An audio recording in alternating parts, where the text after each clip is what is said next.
తండ్రులారా, మీ పిల్లలకు కోపము రేపక ప్రభు యొక్క శిక్షలోను బోధలోను వారిని పెంచుడి.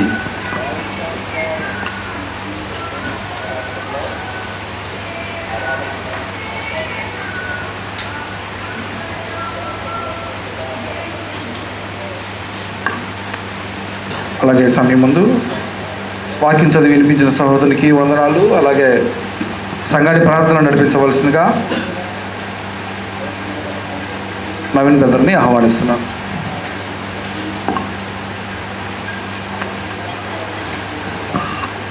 అందరికీ వందనాలు. ప్రార్థన చేసుకుందాం. పరలోకమున నా తండ్రి, నీ ఘనమైన శ్రేష్టమైన నామముకు వందనములు. కరుణామయుడు, ప్రేమగలవారి, దయగలవారి, నీకే వేలాది స్తుతి స్తోత్రములు. చేరి వచ్చిన సహోదరులు మా అందరినీ దీవించండి. వాక్యం చెప్తున్న సోదరిని దీవించండి. వాక్యం మా అందరికీ అర్థమైనట్లు వివరించి సామర్థ్యతను దయచేయండి. ఎన్న వాక్యం ప్రకారం జీవించినట్లు చేయమని ప్రభు అయిన యేసుక్రీస్తు నామములో అడిగి వేడుకొని ప్రార్థిస్తున్నాము తండ్రి, ఆమేన్. ప్రార్థన నడిపించే సహోదరునికి వందనాలు. పరలోక తండ్రిని ఆత్మతో సత్యంతో ఆరాధించడానికి వచ్చిన పరిశుద్ధులందరికీ నా యొక్క హృదయపూర్వక వందనాలు. ఈ సమయం ముందు చదవబడిన లేఖన భాగాన్ని మనం ధ్యానించబోతున్నాం. చూడండి, ఎఫెసీయులకు రాసిన పత్రిక, అపోస్తలుడైన పౌలు ఎఫెసీయులకు రాసిన పత్రిక 6వ అధ్యాయము 4వ వచనం. తండ్రులారా, మీ పిల్లలకు కోపము రేపక ప్రభు యొక్క శిక్షలోను బోధలోను వారిని పెంచుడి. ఇక్కడ తల్లిదండ్రుల్ని హెచ్చరించాడు. అలాగే పిల్లల్ని ఎలా పెంచాలో దేవుడు ఇక్కడ తెలియజేస్తున్నాడు. తల్లిదండ్రులు ఏమని హెచ్చరించాడు? పిల్లలకి కోపము రేపక. పిల్లలకి కోపం ఎప్పుడు వచ్చింది? పిల్లలకు కోపం ఎప్పుడు వచ్చింది? పిల్లలకి తల్లిదండ్రుల మీద కోపం వచ్చిద్దా రాదా? వచ్చిద్దంట. కానీ కోపం వచ్చేలాగా తల్లిదండ్రులు ప్రవర్తించొద్దు. పిల్లలకే తల్లిదండ్రుల మీద కోపం వచ్చిందంటే తల్లిదండ్రుల ప్రవర్తన బాగుందనా బాగాలేదనా? కాబట్టి తల్లిదండ్రులు తీసుకోవాల్సిన జాగ్రత్త ఏంటంటే పిల్లలతో జ్ఞానంగా వ్యవహరించాలే తప్ప పిల్లలకు కోపం వచ్చే విధంగా ప్రవర్తించకూడదు. వారు ఒకటి చెబుతూ ఒకటి చేయకూడదు. పిల్లలను విసిగించకూడదు. వారితో ఎలా డీల్ చేయాలో, వారిని ఎలా హెచ్చరించాలో మనకు తెలిసి ఉండాలి. సౌమ్యంగా, చక్కగా, పిల్లల యొక్క మనస్తత్వానికి తగినట్లుగా వారికి అర్థమయ్యే భాషలో వారికి చెప్పాలి తప్ప పిల్లలను విసిగించటం అనేది చెయ్యొద్దు. తల్లిదండ్రులు తెలియాల్సింది అదే. ఎందుకు విసుక్కుంటున్నారు, వీరికి ఎందుకు కోపం వస్తుంది అన్నది ఆలోచించాలి. ఏదో ఉంటుంది ఖచ్చితంగా. వారి దగ్గర ఉన్నటువంటి ఆ నిజాన్ని మనం నిదానంగా రాబట్టుకొని దాన్ని సరిచేయాలి తప్ప సమస్య అలాగే ఉంచి పిల్లల మీద భారం అనేది పెట్టకూడదు. నేను చెప్తే నా బిడ్డ ఎందుకు వింటలేదు అని కూడా ఆలోచించాలి. పిల్లల మనసుల్లో ఏముంది, వారు ఎందుకు నేనంటే కోపపడుతున్నారు, ఇవన్నీ ఆలోచించుకోవాలి తల్లిదండ్రులు పిల్లల్ని పెంచే క్రమంలో. కాబట్టి అటువంటి పరిస్థితులు రాకుండా, పిల్లలు విరోధులు కాకుండా, పిల్లలు తల్లిదండ్రులపై కోప్పడే పరిస్థితులు రాకుండా ఉండున్నట్లు దేవుడు ఎవరికైతే పిల్లల్ని ఇచ్చాడో వారు ఏం చేయాలి? వారు నడవవలసిన త్రోవ ఒకటి ఉంది. ఆ త్రోవను వారికి నేర్పించండి అంటున్నాడు. ఆ నేర్పించకపోతే ఏమవుతుంది? నేర్చుకోరు. నేర్చుకోకపోతే ఏమవుతుంది? నువ్వు ఏది నాటితే ఆ ఫలాన్నే తింటావు. ఇప్పుడు బాగానే ఉందిగా అనుకోవచ్చు, కానీ ఫలించినప్పుడు మీరు ఆ ఫలమే తినాలి. అవి మీరు భుజిస్తారు, వాటిని అనుభవిస్తారు. చెడ్డ ఫలములు మీరు కోసుకుంటారు. పిల్లల దగ్గర వచ్చేటువంటి రిజల్ట్స్ చూసి మనం తట్టుకోలేం. ఇంకప్పుడు సరిచేయగలం, ఆ పిల్లల్ని సరిచేయలేం. కానీ వారు చిన్న పిల్లలుగా ఉన్నప్పుడే మనం చెప్తే అర్థం చేసుకునేటువంటి జ్ఞానం ఉన్నప్పుడు ఏం చేయాలి? వెంటనే వారిని సరైన త్రోవల్లో పెట్టడానికి ప్రయత్నం చేయమన్నాడు. బాలుడు నడవలసిన త్రోవను వారికి నేర్పుము అన్నాడు. బాలుడిగా ఉన్నప్పుడే, పెద్ద అయితే అతనికే జ్ఞానం వచ్చిందిలే, పెద్ద అయిన తర్వాత అన్నీ మర్చిపోతారులే, సరైన మార్గాల్లో పెద్ద అయిన తర్వాత మంచి ఏదో చెడు తెలిసిద్దిలే అంటారు. మంచి చెడు తెలిసిద్దని అందరికీ తెలుసు, కానీ ఖచ్చితంగా ఏది ఎన్నుకుంటాడు?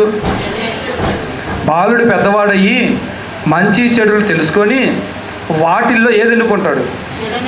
చెడునే ఎన్నుకుంటాడు, చెడునే. అందుకే చెడుని అసహించుకునేలాగున ఇది తప్పు, ఇది సరైన మార్గం కాదు, ఇది దేవునికి వ్యతిరేకము, ఇది దేవుడు అసహించుకుంటున్నాడు, ఇది మనకు తగదు అని చెప్పి పిల్లలకు అర్థమయ్యే వయసు వచ్చినప్పటి నుంచి మొదలు పెట్టాలి చెప్పటం. చాలామంది పిల్లల్ని పిల్లల్లాగా వదిలిపెట్టేసేసి వారికి ఏం చెప్పకుండా వారే ఎదుగుతారు, వారే తెలుసుకుంటారు అనుకుంటారు.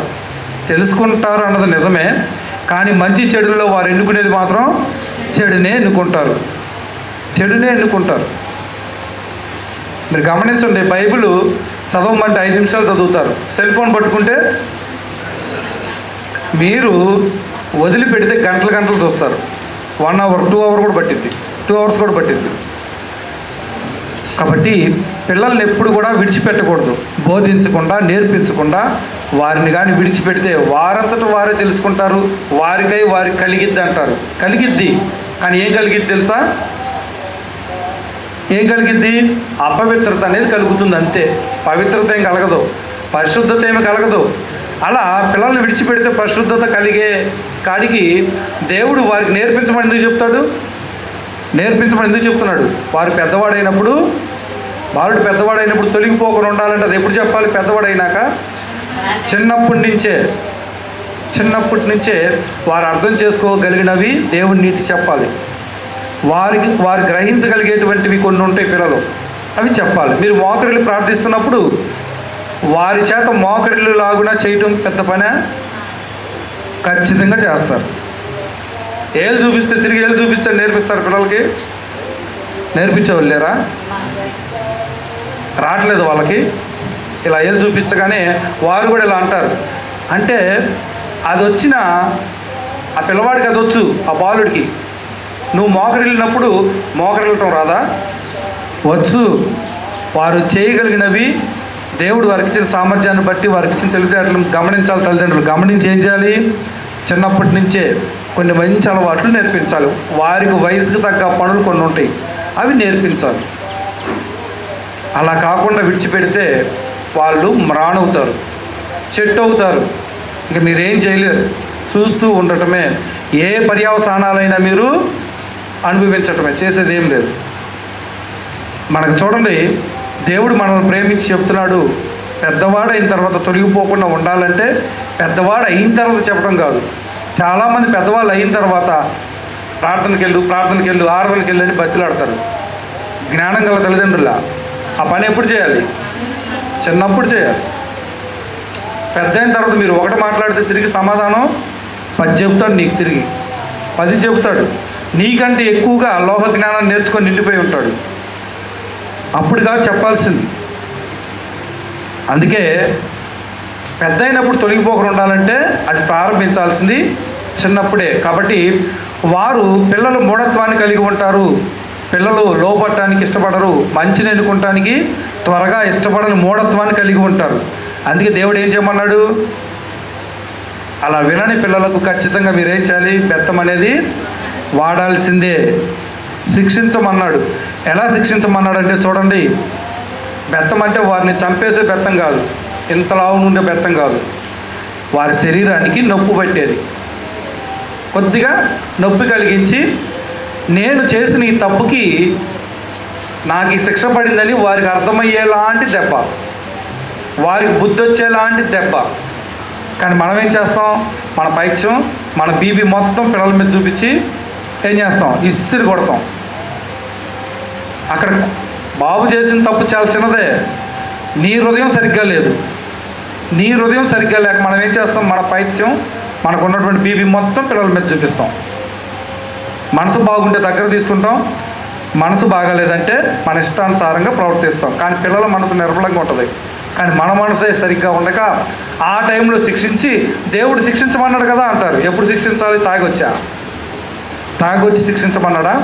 లేదా నీకు పని ఒత్తిడి ఎక్కువైపోయి చిరాకు ఉన్నప్పుడు శిక్షించమన్నాడా? నీ పరిస్థితి బాగానప్పుడు పిల్లలు నచ్చట్లేదా? మనం ముందు సరిగ్గా ఉండాలి. మనం పిల్లలకు బోధిస్తూ శిక్షించాలి, ఖచ్చితంగా బోధించాలి. నువ్వెందుకు శిక్షిస్తున్నావో తెలియాలి. శిక్షించి నేను నిన్ను ఎందుకు శిక్షించని చెప్పనాలి.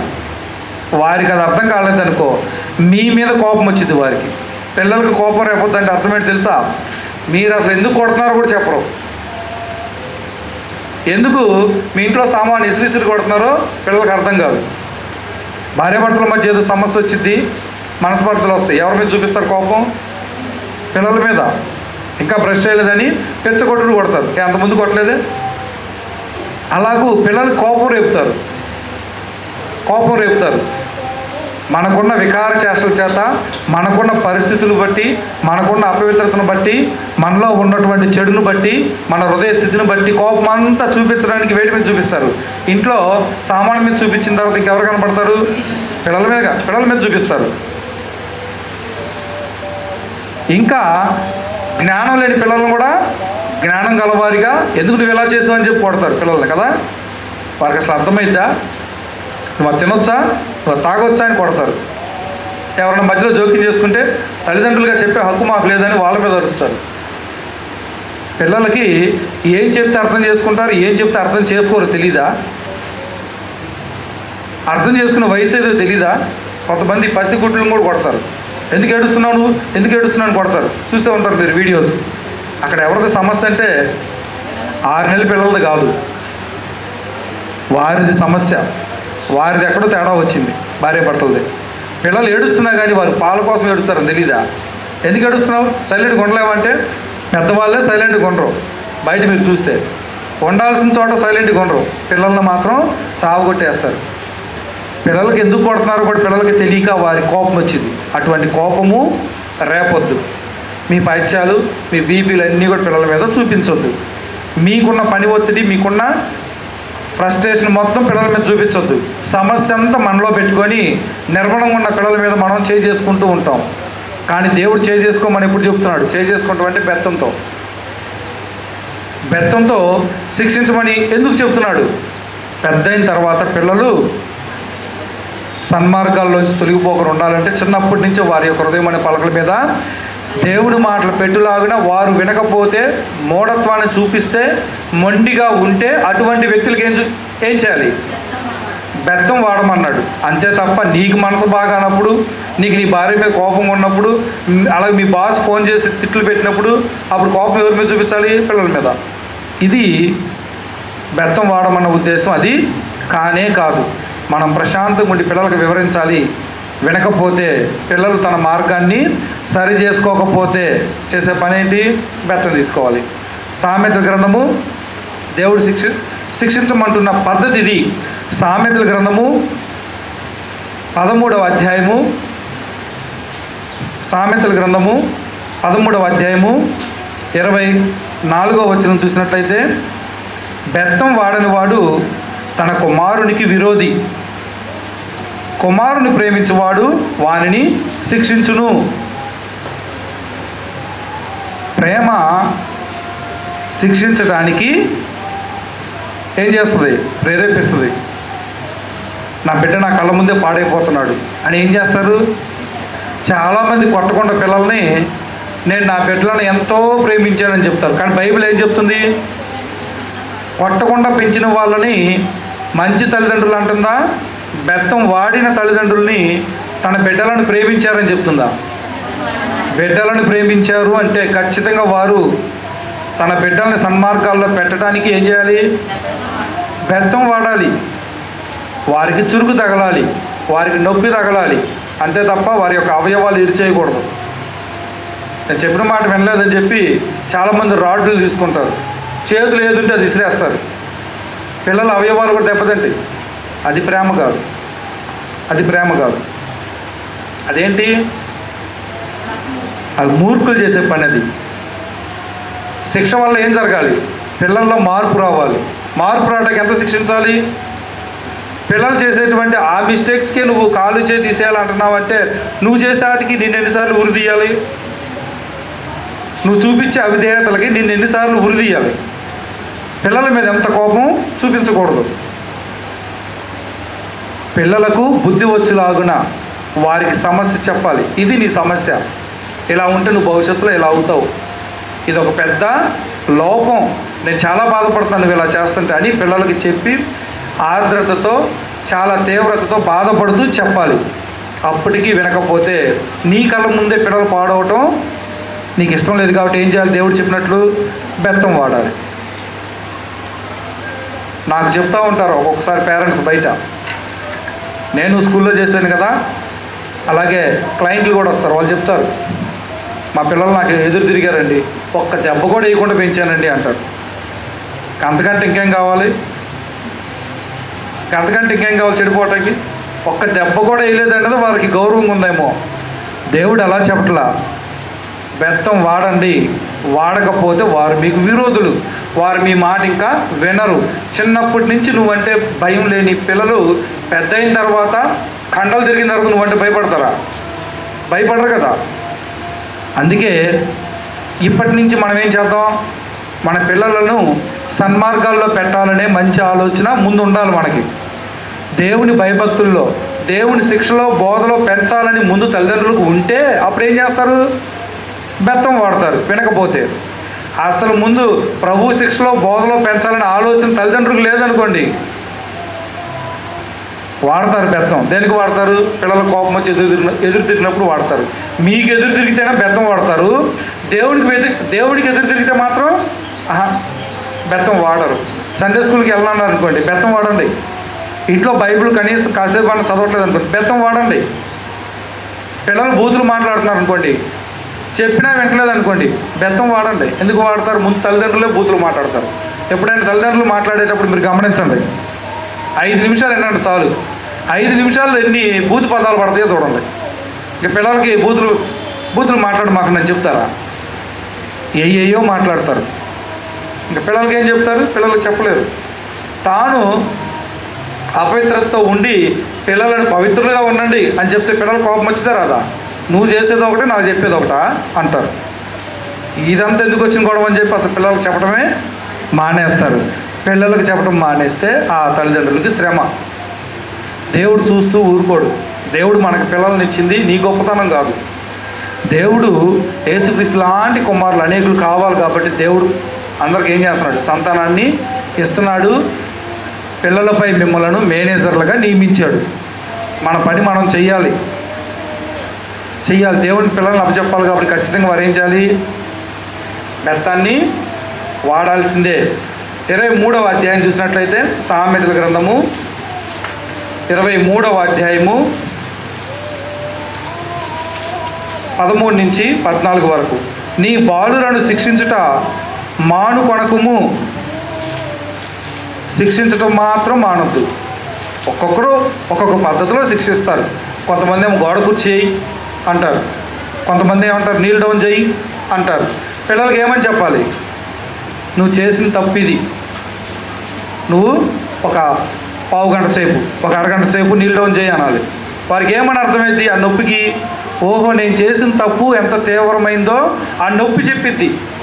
ఆ నొప్పి నువ్వు ఈ నొప్పే తట్టుకోలేకపోయావు, భవిష్యత్తులో నీకు ఎంతకంటే భయంకరమైన కష్టాలు వస్తాయి నువ్వు ఇలా జీవిస్తే అని ఆ శిక్షించినప్పుడు వారికి కలిగే బాధే చెప్పిద్ది. ఈ బాధ నాకు ఎందుకు వచ్చింది? నేను చేసిన తప్పు ఎంత భయంకరమైనదా, నేను చేసిన తప్పు యొక్క తీవ్రత ఇదా అని పిల్లలకు తెలిసిద్ది. తెలిసి ఏం చేస్తారు? అది చెయ్యాలని ప్రేరేపణ వచ్చినప్పుడల్లా శిక్ష గుర్తుకొచ్చింది. పిల్లలను అలా దారిలో పెట్టాలి.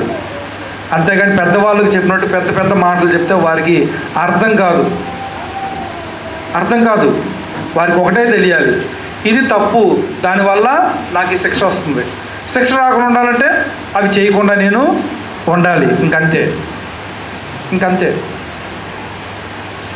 కాబట్టి మరి ప్రేమ ఎక్కువైన తల్లిదండ్రులు ఏం చేయాలి?